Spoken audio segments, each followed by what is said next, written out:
Ngayon po ay tayo nagsisiris pa rin sa Family Focus. Napakaganda ng ating napakinggan last Sunday.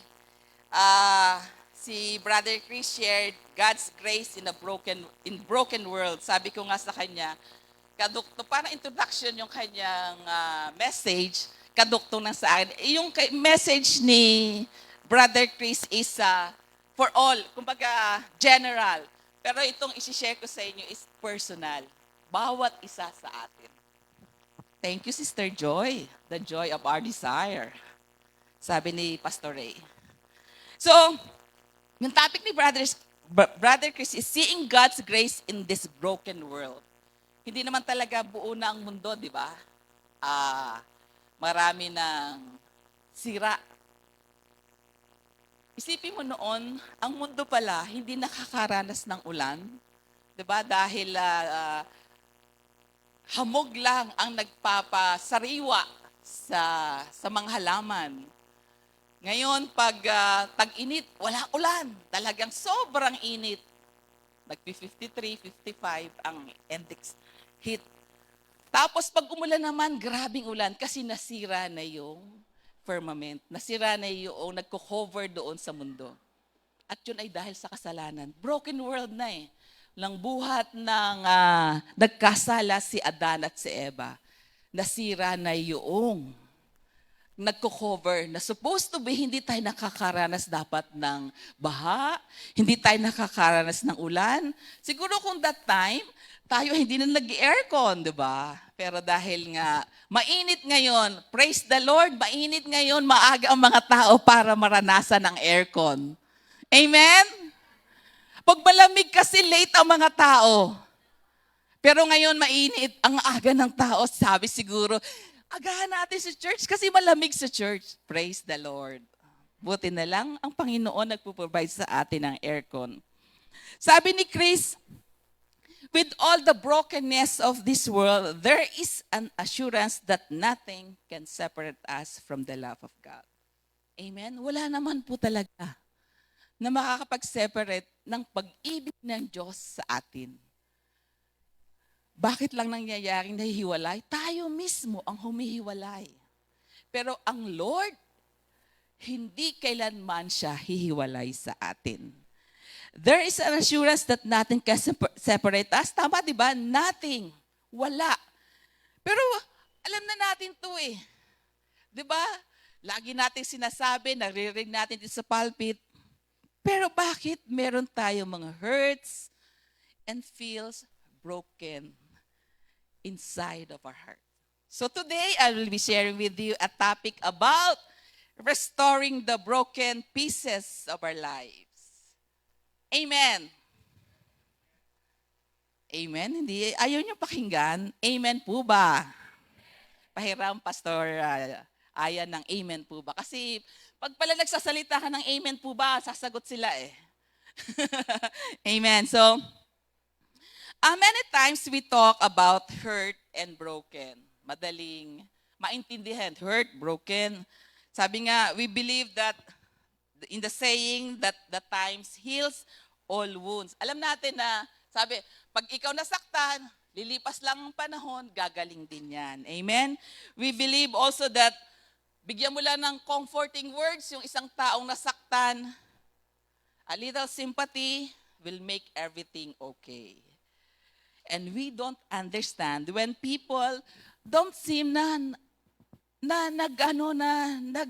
nahihil. Hindi natin maunawaan yung mga taong nahihil. Sasabihin natin, ano ba yan? Ang arte naman yan. Tagal-tagal nang namatay nung ganito niya. Hanggang ngayon ba? Nag-mourn pa rin siya? Di ba? Nagkakaroon tayo agad ng judgment doon sa taong nasugatan.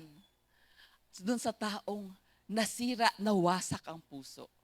Madaling mag-heal pag hurt lang ang kanya nararanasan. Sabi ko nga, ang oras, ang panahon ang mag-heal nito. Pwedeng sabihin na kaya nasasaktan is because maaring sa mag-boyfriend, matagal na sila, nag-break. Masakit yon dahil sa tagal ng panahon, kayo'y magkasama, nagkahiwalay kayo for some reason, nagkakaroon to ng hurt sa puso ng tao na yon. Amen? Pero ano ba talaga ang kaibahan ng hurt and broken? Okay? So, basahin natin. Isishare ko lang lahat ng verses na pagdadaanan natin ngayong umagang ito. Sabi sa Psalms 51 verse 17, the sacrifices of God are a broken spirit, a broken and a contrite heart. This, O God, you will not despise. Amen? Psalm 34 verse 18, the Lord is near to those who have a broken heart and save such as have a contrite heart. Amen? Another verse, Psalms 29 verse 20, reproach has broken my heart and I am full of heaviness. I look for someone to take pity, but there was none, and for comforters, but I found none. And also Proverbs 17:22, a merry heart does good like medicine, but a broken spirit dries the bones. Hallelujah. Tayo po'y manalangin. Panginoong Diyos, kami Panginoon, O God, ay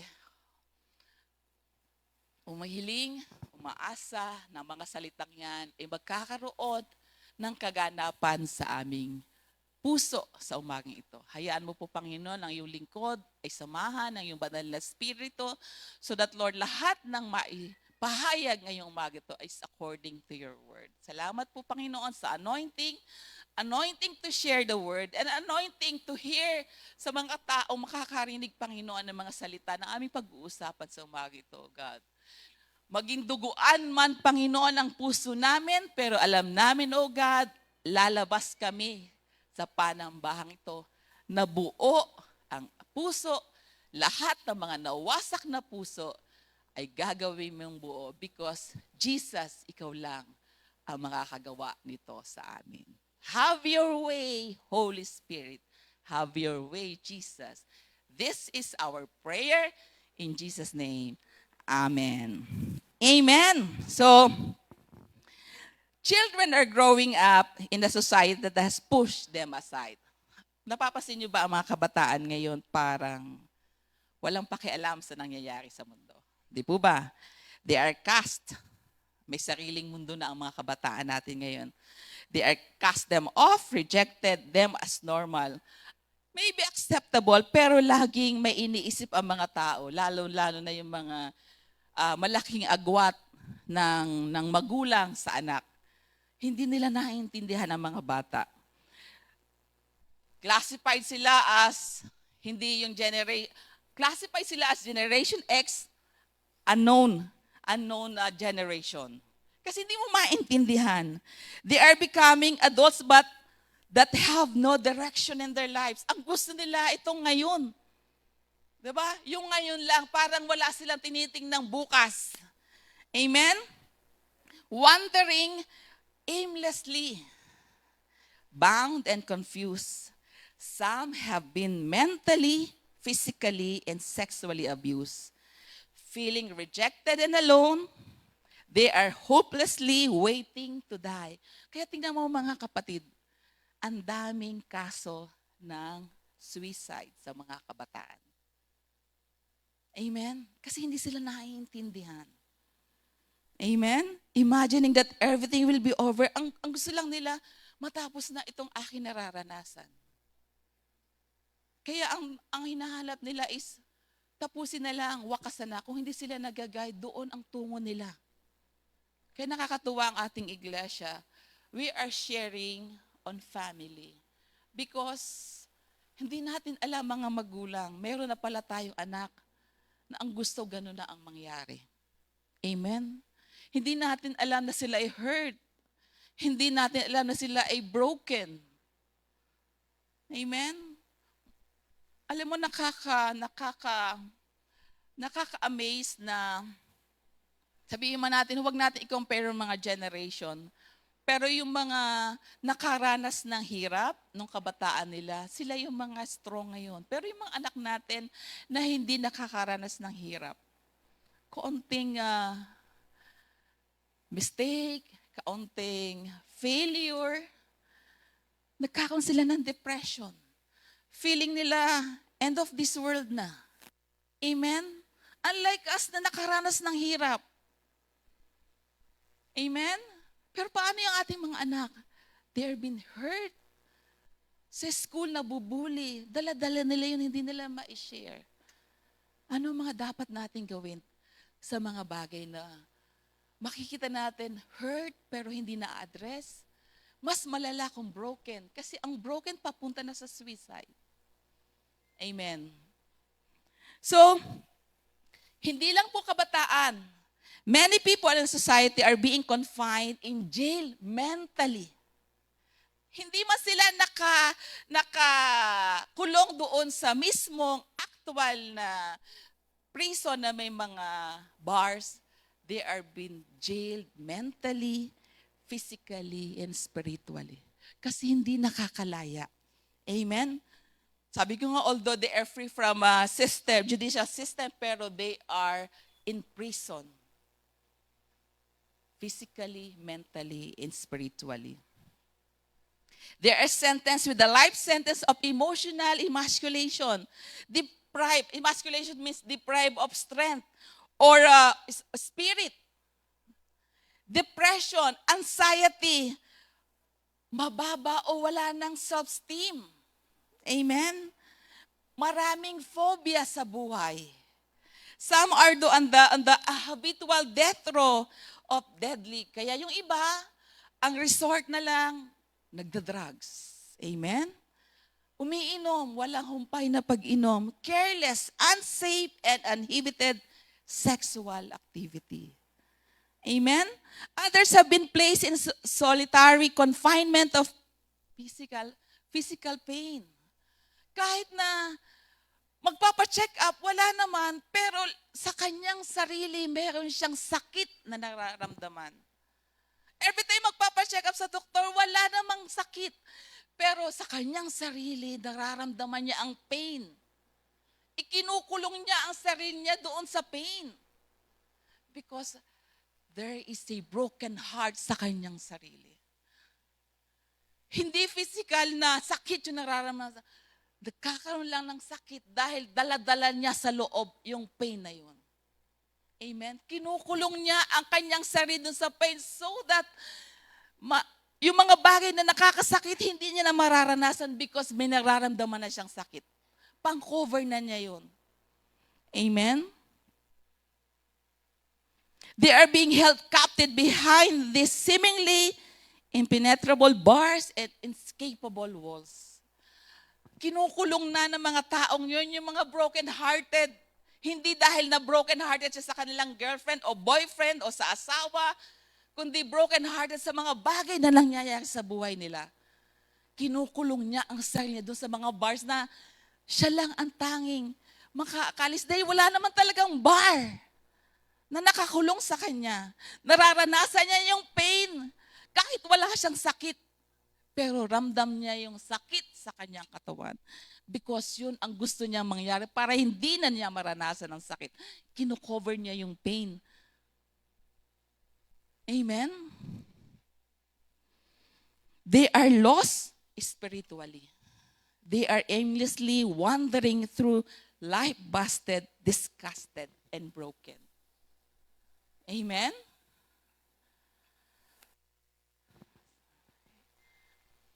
Their lives are shattered. Their dreams are non-existent. Their hope is gone. They are being battered by the anger of sin. Tossed to and fro pa. Tinataboy na lang siya ng kasalanan. Papunta doon, pabalik-balik na kasalanan. Bouncing from bad relationship to bad relationship. Being dragged down through the gutters of degradation. Their self-respect has been broken. Their esteem has been broken. Their reputation has been broken. Their innocence has been broken. My question is there anybody here ever been broken? Is there anybody here ever been broken? Huwag na po kayo magtaas ng kamay.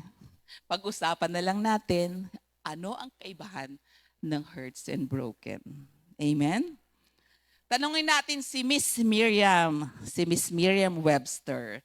Sige nga, Sam. Hurt is to affect adversely, to endure and to feel pain, to become damage or harm. Ito yung hurt, yung nasaktan ka lang, nasugatan, di ba? Na nagtampo, yan. Pero ano ba yung broken?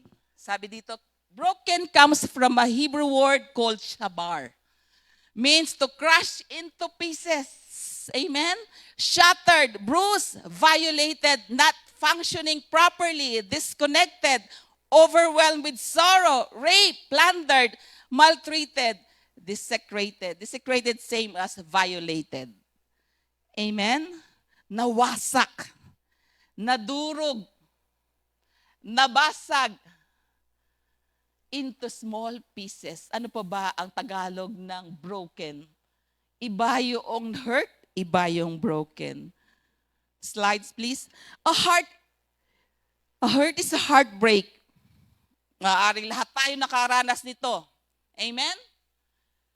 Nakaranas lahat tayo ng heartbreak. Wala sigurong sino man dito ang hindi nagkaroon ng heartbreak. Kahit ng mga bata pa tayo, nagkaroon tayo ng crush, hindi tayo sinagot, o nanligaw kayo sa mga kababaihan, hindi kayo sinagot, nagkaroon kayo ng heartbroken. Sabi ko nga kanina, nagde-date kayo, at sabi mo, matagal na kayo mag-boyfriend, girlfriend, and then nag-break kayo for some reason, it's called a heartbreak. It hurt you, di po ba? Wala naman sigurong nag-break na hindi nasaktan. Amen? Lahat po ba tayo nakaranas ng heartbreak? It will make you cry. Siguro, hindi kayo makatulog for a night or two or a week or months. Hurt may cause you to miss a meal. Pwedeng ikapayat mo ang pagiging heartbroken. Kasi hindi ka makakain. Iniisip mo siya. Amen? Pero after a while, makaka-recover ka, mas tataba ka ulit. It will lose you a night or two or sleep. When you hurt, you can still come to church. Makakapunta kayo sa mga gathering, makaka-smile, makakapagpa-totoo, makakakanta, makakapag-praise, at makaka-pretend na everything is alright. You can fake it until you make it. Kasi ikaw yung nagpo-process. Ikaw yung naghihintay ng time na ma-heal ka doon. You understand that in time, the hurt will heal. The pain will go away. Sabi nga, magtutuloy-tuloy lang yung ang aking paggaling ng puso, mawawala yung pain, hanggat hindi ko siya nakikita. Paano ko nakita? Di babalik ulit yung pain. Meron bang ganon? Amen. After, pag nakakarinig ka ng mga comforting words, nakakarinig ka ng mga salita sa pulpit, nag-heal yung wounds, yung hurt sa puso mo because the Word of God heals your hurt. Amen? Ang lagi mong sinasabi pag ikaw ay hurt, sa Psalms 30, sabi niya sa Psalms 30 verse 5, weeping may endure, baliktad, weeping may endure for a night, but joy comes in the morning. Panandalian lang yung hurt mo. Maaring umiiyak ka ngayon, pero isang umaga, darating din ang joy sa akin. Amen? Pero paano pag hurt? Pag broken? Diba? Sabi natin madaling magamot ang hurt. Pero pag broken? Kasi broken is more than a heartbreak. Amen? It is a broken heart also, but a heartbreak, sabi nga, heartbreak ka na will cause you to cry, but a broken heart can cause you to die. Amen? When you are broken, you begin to develop illnesses that you never had before.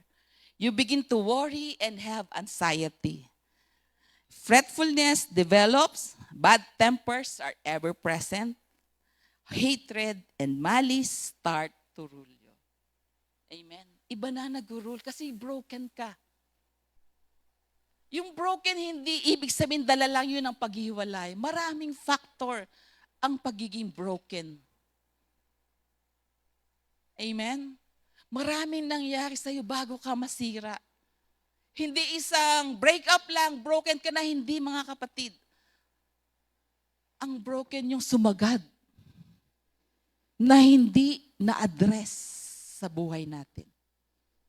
Sasabihin natin, nagkakaroon ng broken-hearted spirit ay yung mga taong hindi pa nakakakilala sa Diyos. Mali mga kapatid. Even as Christian, nakakaranas ng brokenness sa ating puso. Even pastors, hindi excuse na makaranas ng broken spirit sa kanyang buhay. Alam nyo ba, ang sad point ng pastor o ng preacher. Hindi pero one of those sad point ng preacher o pastor is yung hindi siya ma-appreciate. Yung mag-prepare ka ng isi-share ngayong umagang ito. It's very heavy, very difficult. Grabe, nagpipray ka kung anong gusto mong i-share. Pero after sharing these words, yung walang maka-appreciate sa sinabi mo, parang wala lang. Alam mo, yun ang isa sa nakakadurog ng puso ng pastor. Kaya nung narinig ko itong preaching na to, yung saying na yung pinaka-sad, isa sa mga sad point ng isang preacher, I make it sure yung mga mag-share, uy, ang ganda ng preaching mo. Kasi, mga kapatid, hindi basta ang tumayo dito. Amen? Napakahirap. Kailangan mo ng time to study, time to dedicate your heart, your mind, so that makuha mo yung nais ng Panginoon na i-share sa bawat isa sa atin. Amen? Hindi pa po yun yung broken. Amen. Napapaiyak to si Sister Pia kasi pinaiyak ako sa CR. So, ang kanta daw, ang gusto daw verse ng broken hearted. Kung ang verse ng hurt is Psalm 35, yung weeping may endure for a night but joy comes in the morning. Ang broken-hearted naman ay sa Psalm 43 verse 5. Sabi dito, may verse ba ako dyan? Why are you cast down, O my soul, and why are you disquieted within me? Lagi yan sinasabi ng puso ng isang broken-hearted. Amen? Sabi dito, I've been broken a little time, or sorrow of compassion will not fix it. Yung comforting words will not fix it. Amen? I am no longer the same. I have gone through some mess. I've been repeatedly abused emotionally, spiritually, and physically. I've been plundered. Everything good in my life has been taken by force. I've been emasculated. I've been disgraced. I'm no good for holy use. Yan ang pakiramdam ng isang broken-hearted. Amen? Anybody know what I'm talking about? Nakaranas na ba kayo ng totoong na-broke kayo? Hindi broke financially, kundi wasak ang puso. Meron akong sample. Sige nga kapatid. Next, yan, meron akong sample ng hurt and broken. Sabi ko dito, there is not anyone here believe that lahat tayo naman, di ba, nakabagsak ng cup. Wala siguro exempted sa atin. Minsan nakabagsak tayo ng cup na nawasak lang yung kaunti. Napilas lang, nagkaroon lang ng chip. Pero ang gagawin mo, dahil favorite mo yung cup na yan, ididikit mo ng mighty band or super glue, something like that, para magamit mo pa rin yung baso na yon. Yun yung hurt. Kayang dikitan lang, Pero what if a broken cup shattered into a little pieces, kaya pa bang mabuo yung cup na yon? Kaya mo pang pagkapihan yung cup na yon? Di ba hindi na? Eto, kaya mo pagkapihan kasi pwedeng kalahati lang noong kape ang ilagay mo, magagamit mo pa rin yung favorite cup. Ako may favorite cup ako sa bahay. Pero dahil ang basag niya ay yung tangkay lang, ginagamit ko pa kasi favorite ko siya. Sabi nga ni, ang dami ng pamalit na binili ni Alfie, pero hindi ko siya tinatanggal. Kasi nakakapihan. Ang sira lang naman yung tangkay. So pwede pang gamitin. Nagagamit pa rin ang purpose. Amen. If you broke it, you shattered it into a little pieces. There is no way that you can put it back together again because some of the pieces you are unable to find. Maaring yung kabilang baso, yung kabilang tasa, na-miss na, nawala na isang perasong maliit na dapat magkukumpleto doon sa cup. Time doesn't make, sabi nga dito, that you can put back together again because some of the pieces you are unable to find, and even if you try to put it back, the pieces, it doesn't fit longer. It doesn't fit together properly. They may look like, but they are not belong together. But once you put it back together, you find it that it's not in the proper place. Maaring kamukha niya yung maliit na nawawala, pero pag nilagay mo yung peraso na yun, parang hindi na siya parte noong cup na yun. Amen?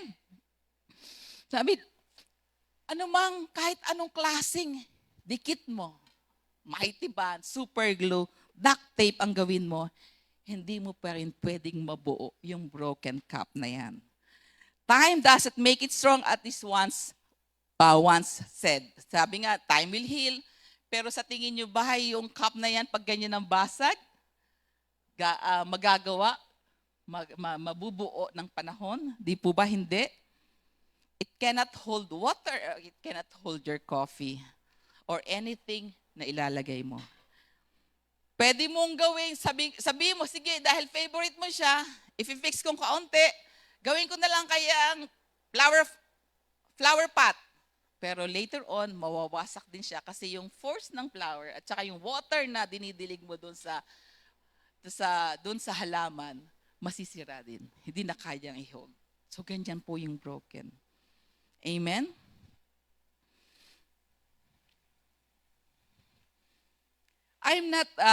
Kumbaga, hindi natin sinasabi na yung experience ng hurt ay kaparehas na experience ng broken. Sabi ko nga kanina, ang hurt, kayang mag-heal over the time, kayang mag-heal ng mga comforting words, kayang mag-heal ng nakita mo yung iyong nakasama ang loob at nagkapatawaran kayo, kayang ma-heal. Pero ang broken, parang hindi yata kaya ng ikaw lang, mga kapatid. When you have been broken, your self-esteem is not inexistent. Your will and desire, if you have any at all, it begin to diminish. You're weary, struggling to hold that little dignity you have left together. You feel like you are about to lose your mind. Amen? Kaya dumadating sa punto, pag ikaw ay broken, totally broken, hindi mo na maisip, parang wala ka ng katinuan, na ang tanging solusyon mo lang ay magpakamatay. You begin to feel lonely and become all alone, not of your own free will, but you want it. Kasi feeling mo wala ka ng use. Wala ka ng maisip na matino sa iyong buhay. Pero sabi sa Bible, sa Psalm 69, verse 20, reproach has broken my heart and I'm full of heaviness. I looked for someone to take pity, but there was none. And for comforters, but I found none.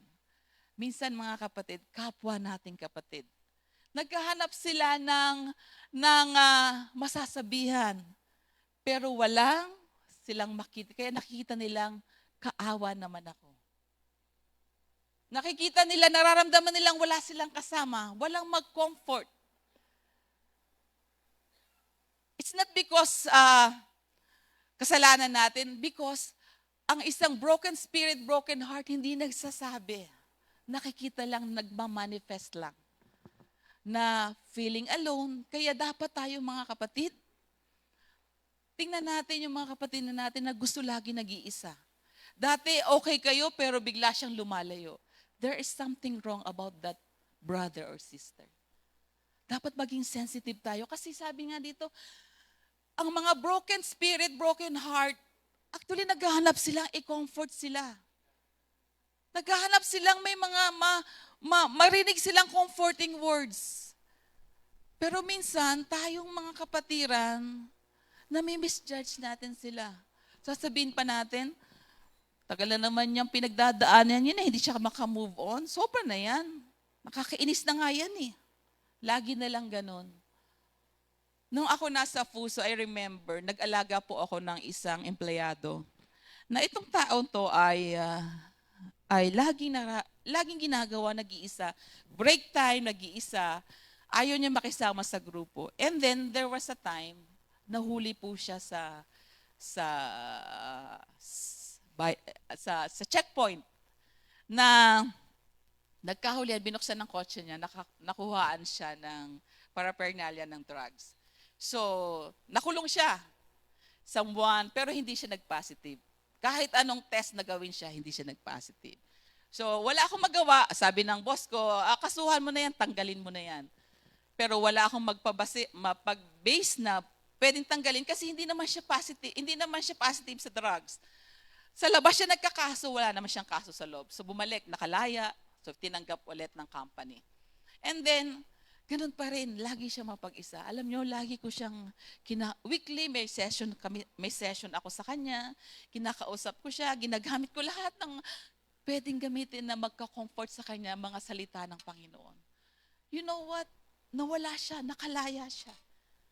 Diba? So minsan kailangan talaga nating alagaan yung mga taong ganun. Kasi ang kailangan lang nila is makikinig. Makikinig sila doon sa kwento nila. 6 months ko mga kapatid nilagaan yung tao na. Alam mo ngayon, nung umalis ako sa planta na yon, sobrang siya lungkot pero sabi ko, huwag kang malungkot. I'm just a text away. You can call me. Kaya nung bago siya mag-abroad, actually nag-abroad na siya. Bago siya nag-abroad, nagpaalam siya sa akin na maraming salamat. Naging buo ulit siya. Kasi kung wala sabi niya, ma'am, kung wala siguro nagtiyaga sa akin, mananatili po akong wasak. Amen? Ikaw po ang naging kasangkapan para maging buo ako ulit. Para ma-raise ko ang family ko na munti ko nang mapabayaan. Hindi po ako nag-drugs. Aaminin ko po sa inyo, hindi po ako nag-drugs. Nag-pusher lang po ako. Diba? Yung mga ganong bagay. Kaya sabi niya, kung may mga taong naghahanap para sila ay makaranas ng comfort, tayo po yun, mga kapatid. Whether it's Christian or non-Christian, dapat andun tayo to comfort them para madala natin sila sa Panginoon. At you know what? Naging Christian yung family niya, siya at mismong family niya, na ngayon ay nasa Canada na. Amen? So, huwag tayong titigil kasi ito ang kanilang panalangin. Yung sinasabi sa Psalm 69 verse 20. Wala daw kasi nagpo-comfort sa kanya, kaya nararamdaman niya yung broken sa puso niya. Amen?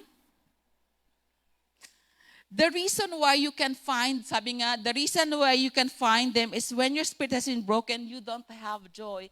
Kaya niya nasasabi yung panalangin na yan. Wala na kasi siyang joy. Ang isang broken na tao, wala nang joy. Ang lagi niyang naiisip, yung kanyang kawasakan ng kanyang puso. Amen? Wala na siyang joy. Wala na siyang peace. Hindi na siya happy. Hindi na siya kagaya ng mga dati natin nakakasama na lagi lang andyan. Wala na siyang click sa ating mga groups. Kasi unti-unti na siyang humihiwalay sa grupo. Amen? feeling niya hindi na siya mahal. Feeling niya cast away na siya. Na siya lang naman at talaga ang naglalagay. Amen? You begin to separate yourself, which is extremely dangerous. Nakakatakot yung humiwalay ka. Pero yan, mga kapatid, ang gustong-gusto ng dyablo, yung mahiwalay ka sa grupo. Di ba? Naniniwala na to na pagsama-sama, pag united ang ating iglesia, united ang ating family, nandun ang blessing ng Panginoon. Amen? Pero once na yan ay nagkahiwa-hiwalay, andyan ang dyablo na pwede ka anytime lapain. At gusto ng dyablo na mawala yung unity na yun. Amen? Kaya once na ikaw, ang isang broken spirit, pag humiwalay sa grupo, nandun, bubulungan na siya ng mga salita na makapagpapababa lalo sa kanya. Amen? Huwag nating hintayin na may kapatid tayong mapunta sa ganong kalagayan.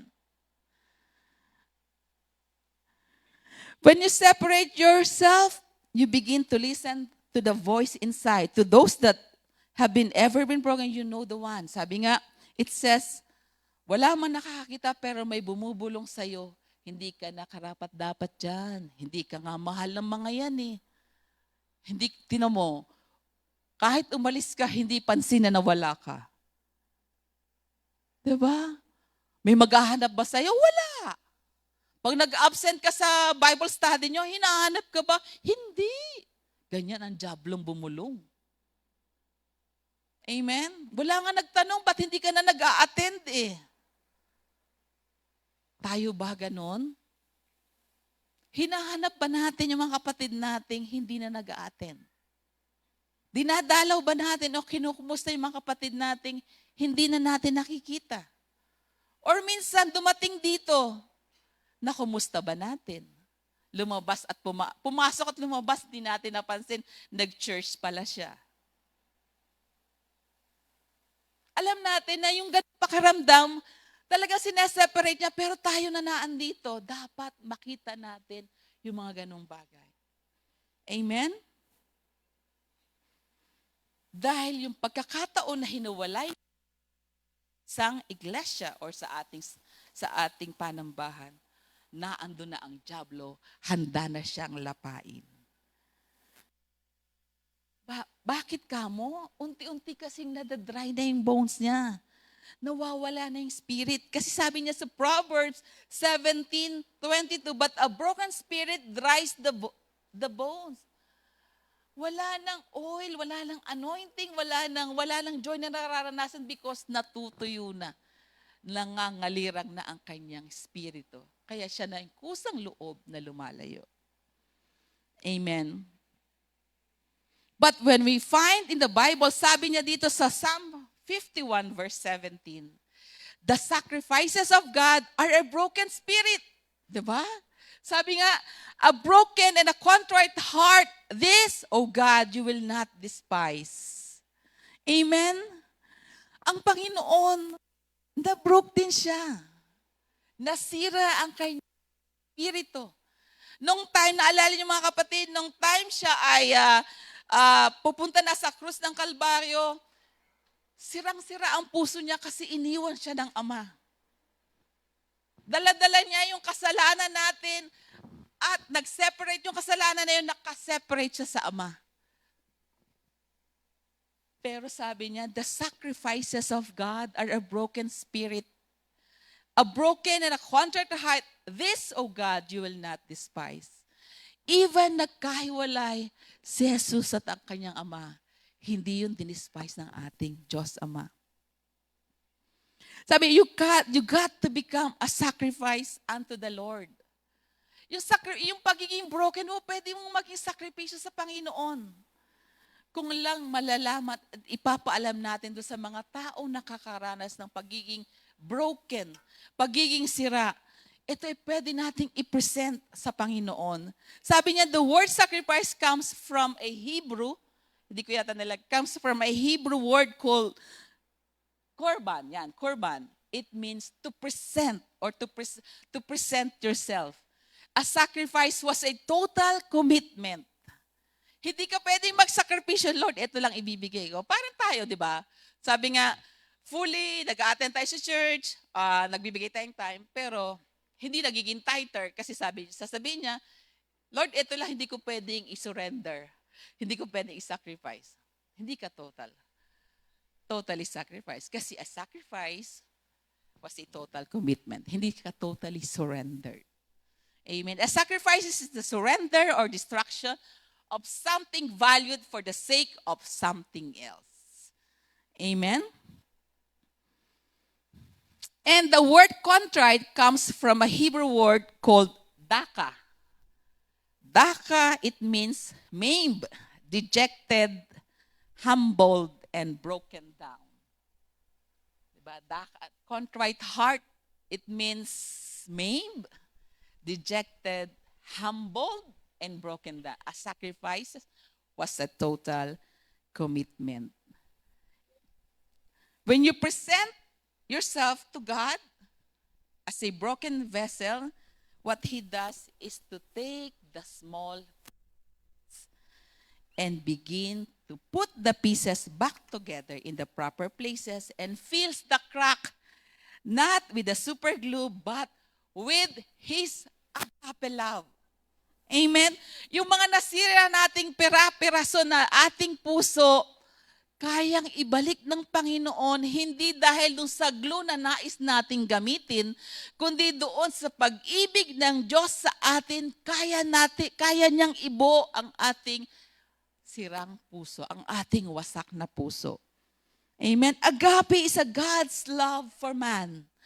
Agape is not predicated on our goodness, but it's solely based on the strength of God.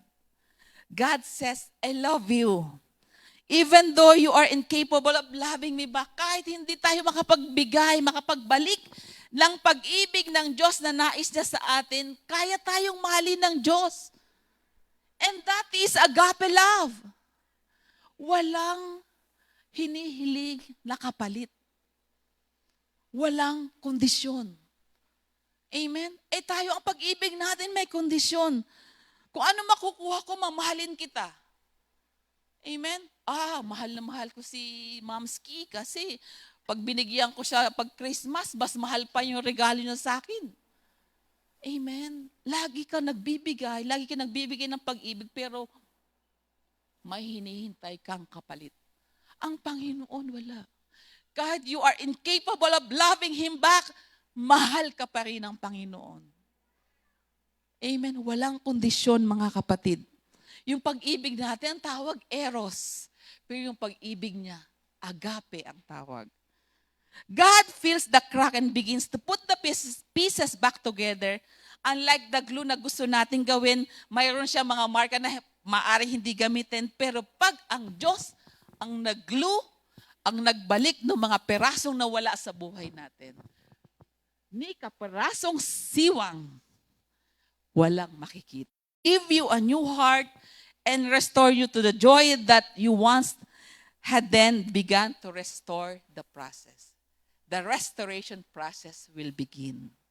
He proves you worthy and fills you with His precious Holy Ghost. That is called the refining process. Amen? Ano ba yung refining process? Ito nga sabi dito, pag ikaw na nag-refine ng gold, to refine gold is to hold a piece. Parang mayroong malalagyan, tapos ilalagay mo yung gold na doon, tapos nakalagay doon sa heat, tapos hanggang sa matunaw. Alam nyo ba na yung refiner ay hindi nawawala ang tingin doon sa nire-refine na gold? Nakabantay siya. Kahit ng init niya, nakaupo siya doon, nakabantay siya doon. Hanggang sa mawala yung mga impurities ng gold, hanggang sa maging totoong gold siya. Ganyan ang Panginoon natin. Hindi siya aalis during your refining process. Nakatutok siya sa iyo, mga kapatid. Hanggang mawala yung mga impurities sa buhay natin, nakabantay siya sa iyo. Para tayong gold na binabantayan ng isang refiner. Kasi alam niyo, mga kapatid, pag yung refiner na iniwan niya yung kanyang parang sandok na may gold doon, At iniwan niya at umalis siya for a while. Pagbalik niyon, sira yung gold. Kaya tandaan niyo mga kapatid, ang Panginoon yung refiner natin. Anumang pagsubok na pagdadaanan, masakit man siya habang ikaw inaayos, ang Panginoon kasama natin. Siya ang may hawak sa atin. Amen? Siya ang nagbabantay sa bawat araw na dumadaan sa atin. Masaktan ka man, sumaya man ang buhay mo, andun siya para bantayan ka. Yung mga nasira sa buhay mo, mga natapon, mga pira-piraso kung saan-saan, kayang pulutin ng Panginoon para maging buo ka ulit.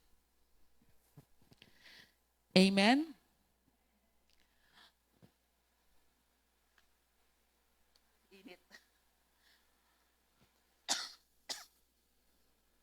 Once you have been refined, after he has rubbed all the rough spot off of you, after you have been gone through the fire, after the shattered pieces of your once broken life have been put back together, after you have been internal transformation, after he's grinded away all the negative in your life, then he will present to you and you come forth as a pure gold, pure child of God.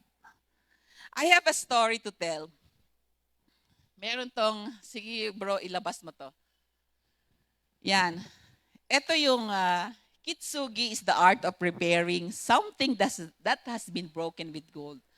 With the understanding that the object is more beautiful because it has been broken. Like the art of Kintsugi, God repairs the brokenness in our lives and make us more beautiful through the process. There is a child. Share ko lang yung kwento nitong Kitsugi. There's a child na talagang, hapon po itong batang ito. Birthday ng nanay niya. Yan. Reiko balanced the ceramic bowl in her tiny hands as she carried it to the kitchen. It was her mother's favorite bowl. A white bowl with a tiny blossoms painstakingly painted up the side. Her mother only brought it out on the most special occasion. Alongside the gold kintsugi platter her father had created. Meron na actually mga gold yan. Yan yung sinasabing, ni-repair na actually yung cup na yan. So, Reiko loved to run her fingers over the slightly worn edges as she listened to stories about their family in Japan, dreaming of all the hands through which this bowl had passed. Her favorite story was where God restored her family after they had been separated during the war. So itong kwentong ito ay matagal na. Their joy at being reunited after being so broken-hearted was tangible.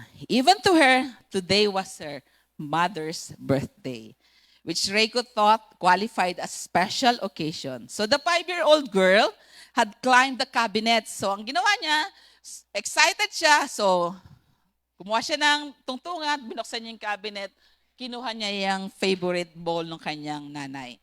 So habang kinukuha niya, hindi niya mahintay na may tumulong sa kanya. She couldn't wait to fill it with mother's favorite and to present her. So pag-akyat niya nahulog siya. So, nangyari, nabasag po yung bowl na yon. So, talagang basag. Nag-scattered into places yung favorite flower bowl ng nanay niya. So, umiyak siya. Sabi niya, naku, favorite pa naman to ng nanay ko. Sa the bowl lay enshrined at her feet, napaluhod siya, napaiyak siya, at isa-isa niyang kinuha yung broken pieces ng bowl. At doon siya umiyak. Sa pagtalikod niya, sa likuran niya, dumating ang kanyang lolo. A warm hand rested on her shoulder. Blurry through the tears, Reiko saw her grandfather's wrinkled face and kind eyes staring down to her. So sabi niya, Lo, I tried it very careful. Sobra kong pong pinag-ingatan na hindi ito mabasag because this bowl is a favorite bowl of my mom. So, ang ginawa nung sabi na, kaya po bang itong i-fix? Sira na po ito. I can't fix it, sabi ng bata. Hindi ko kayang idikit yung mga nasirang bowl. Pero sabi ng lolo, I know someone who can fix it. Here, tulungan kitang kuhanin ang lahat ng pirasong nawala doon sa bowl. And then, habang nilalagay ni Reiko at ang kanyang lolo yung bawat piraso, pumunta sila sa garage at nakita niya yung tatay. Yung tatay nila ay siya yung gumagawa ng mga bowl na nasira. Na ang ginagawa nito ay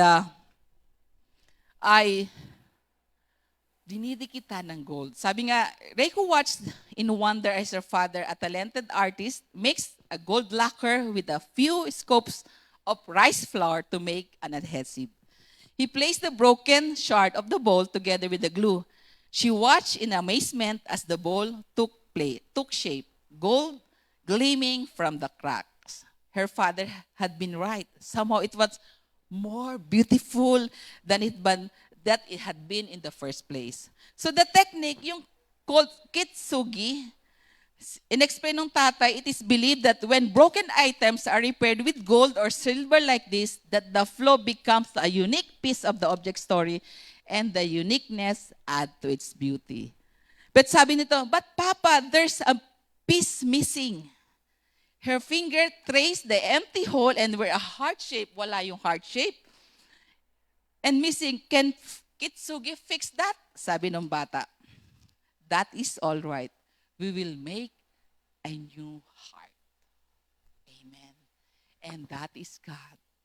Kung may nabuo man tayo, pero may missing doon sa nawasak na yon, ang God ang maglalagay ng kabuuan nito sa atin. Amen? You can even tell that you have been broken before. You're not even the same vessel anymore. Why? Because He said in this word, sabi niya in 2 Corinthians 5:17, any man be in Christ, he is a new creation. He is a new creature. All things are passed away, and behold, all things become new. And that is the story of Kitsugi. Parang tayo yan, mga kapatid. Maari tayong mabuo, pero yung missing na parte na ikakabuo natin, tanging si Jesus lang ang pwedeng magbuo noon. Amen? You were once a shattered mess, broken in many pieces, not good for anything, but now you have been fixed. You are a new creature. You realize that there is something new in you. Amen? Because the word transformation is the operation of changing one configuration to a new configuration, to another new one. So the old is gone. Mga kapatid, ang tanging makakapagpabago doon sa broken spirit natin ay yung refinement na sinasabi ng Panginoon sa atin. Tanging makakapag-guide sa atin ang salita ng Diyos na magkokompleto sa ating buhay. Amen? In Romans 12:2, and do not be conformed to this world, but be transformed by the renewing of your mind, that you may prove what is that good and acceptable and perfect will of God. Habang tayo ay tinatransform, tandaan po natin, do not be conformed to this world. Amen? Sabi nga, ang awa nasa Panginoon, pero ang gawa nasa atin. After you have been gone through this restoration process and you realize that after being broken, shattered, raped, abused, then you have a new life. You can have a new walk, new talk. Sige kapatid. Next. New talk, new walk, new talk, new point of view. We'll have a new attitude. Why? Because Jesus put the broken pieces of our lives back together. Pwede mo nang balikan ng dyablo at sasabihin mo sa dyablo, how do you like me now? How do you like me now? All things are passed away, and behold, this is my new life. Amen? So yung pinaka-summary po ng ating topic for today is next. Come and let Jesus put the broken pieces of your life back together again. Amen.